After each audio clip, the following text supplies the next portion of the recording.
Good morning from Mount Stewart. I am in the Lilywood today. We're supporting Gardens team on a big tree dismantle. It came over in some of the summer winds that we've had. We've got Andy, who's back with us, one of our regular volunteers. He's my scale today, so you can get an idea of the scale of this big Caucasian fir. About a good, how tall are you, Andy? 5'11". He's 5'11", so almost 6 foot. So we're looking at certainly a, if you see around the side, pretty much a 15-16 foot root plate that's failed here. Combination of waterlogging and then the drying out of the ground, and it's a really big bit of timber landed right on the bamboo tunnels, unfortunately. So to deal with this, we have to set up a winch to relieve the pressure where I'll be severing it. We're going to sever it a little bit high here, so that hopefully we can make a seat out of it. Carve a little seat, and then these big lumps of timber are going to local timber chap Cardi Timber, and he'll be making them into nice big slabs. This is about a 3.5 metre circumference bit of timber here. It's really big, and get an idea of the setup there. So the winch is all set up for me to start severing it. If I did this without it, it could just suddenly rupture, the root plate go flying and take my head off. But also means that the saw could also get pinched as the timber comes together. So that's why we went. So we had to dig a hole through to get the strop in place. It goes up over the top with a tyre just on the top there to stop the cable cutting through the root plate.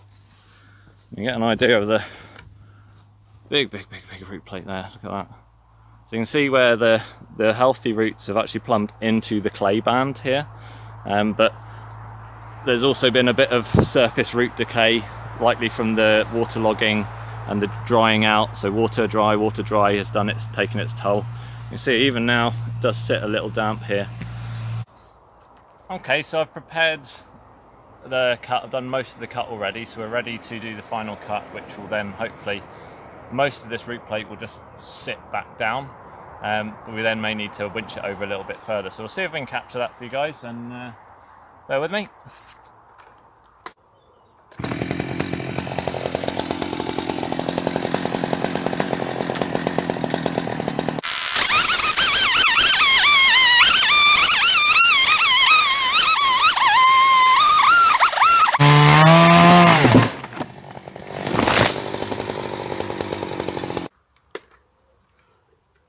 There we go, it's pretty humid down here, but that's gone down okay.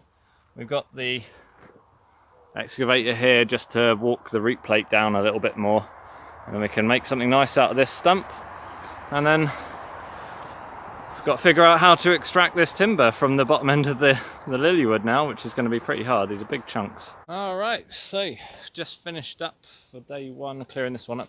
To be honest, this is probably a 3.5 day job to fully extract this tree, but so we've got root plate down. I've got a bit of work here just to pack the rear corner here, where basically this top bit of the root plate folded in on itself when it came up. So I've been able to pack some of it here. There's the other half of it, actually inverted, so hopefully I can get that flipped back over and just pack in around the corner there. As for the rest of the crown, so we're really lucky that we've got our own excavator with a grab on it. This side of the bamboo tunnels was already flattened with the crown of this ABs coming down on it, but it means we just walk it down to this inside section, and cleared most of it, and the very top of the crown is still all in this section here, so I'll be able to just plop the digger here, break it up by saw, and then I can grab the bits and extract it out without damaging too much more of the bamboo. But you know, bamboo grows like the rockets, so it won't be long for it to come back up. But until we get this timber out, we can't really make good the area. Been able to get was it 1, 2, and then the third bit I haven't cut yet. So 3 2.5 metre lengths, and we've got 1 3 metre out of the end of this sort of knotty wood, which might make some interesting slabs, but won't necessarily be sort of that structurally sound. But did a ring count, so this is 166 years on this one. Shame. There we go.